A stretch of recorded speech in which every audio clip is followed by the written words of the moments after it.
Welcome to the Classic Wines Minute, brought to you by ClassicWines.com. I'm your host, Brian Friedman. Join me as we explore the world of wine with the sommelier instructors here at the Wine School of Philadelphia.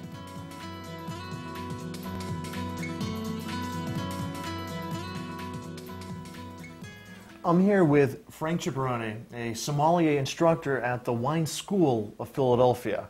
And today we are talking about German wines.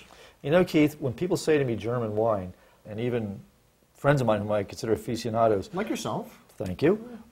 We have an idea of what French wine is about. Even when you see people talk about Italian or Spanish wine, there's a point of reference. With German wine, I know a lot of people just draw a blank.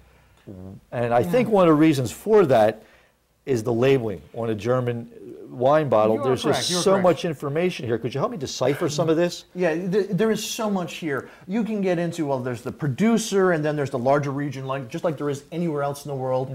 But then you have the town, and then you have the vineyard, and then you even have the ripeness level, and whether it's dry or not. And should I continue?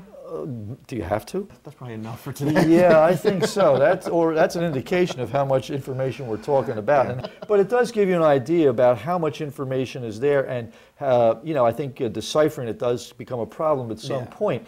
Now, the one good thing that is on a bottle of German wine, for example, this one, they tell you what the grape is. Okay, and in this case, it is a Riesling.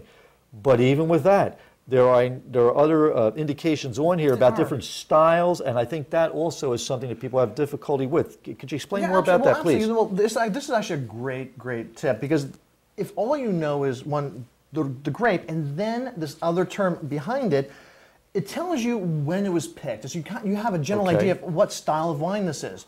For instance, a Riesling Cabernet is going to be when the first harvested.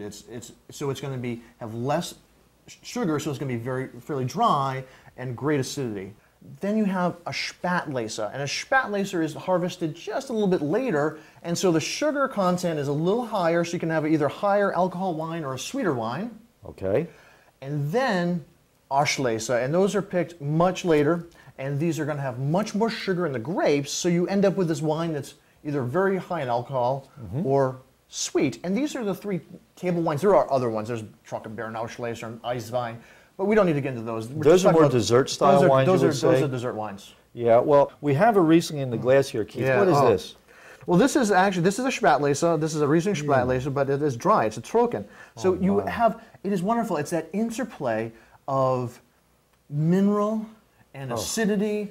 These are really, really beautiful wines. There's a lot going on in this glass. They really are. That's for sure. Oh, thank you so much. Well, thank you, Keith, for helping explain the mysteries of German wines and wine labels to us. And Prost. Prost. Well, folks, join us again as we continue our journey in the wine world.